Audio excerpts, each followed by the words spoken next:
Losing a child is the hardest thing that can ever happen to a parent.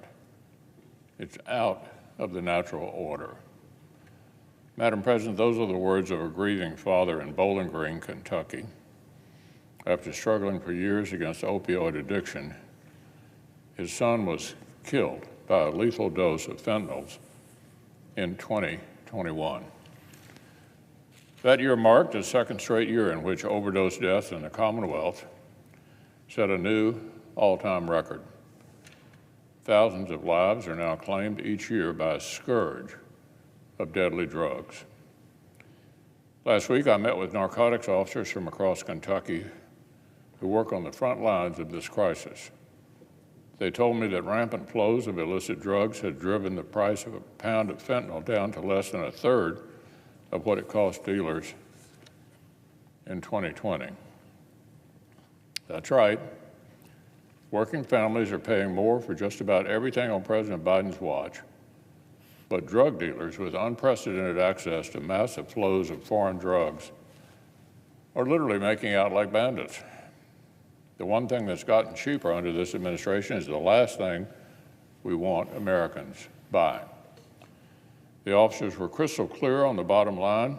They won't be able to beat the fentanyl crisis until Washington decides to do something about the southern border crisis. Last fiscal year, Customs and Border Protection apprehended 14,700 pounds of fentanyl. And just a third of the way through the current fiscal year, they've already seized another 12,500 pounds. But the growing death toll from fentanyl-related overdose tells us that more than enough of this lethal drug is still flowing unchecked. Kentucky isn't the only state losing thousands of its people to lethal drugs produced by China and shipped in by Mexican cartels.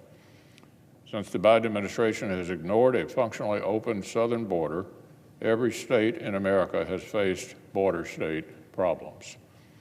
Last fiscal year, Customs and Border Protection apprehended more than 2.7 million illegal immigrants. That was far and away the highest annual count they had ever seen. Without a coherent, coordinated response from the Biden administration, frontline states from Florida to Texas to Arizona have had to take the response to catch and release into their own hands. These states have dealt with soaring arrivals by busing illegal immigrants to so-called sanctuary jurisdictions in the interior. Colorado's Democratic governor followed suit. By setting aside the record-shattering numbers of illegal immigrants who were met and processed at the border, CBP estimates that 1.2 million more people have crossed the border and got away since President Biden took office. 1.2 million gotaways.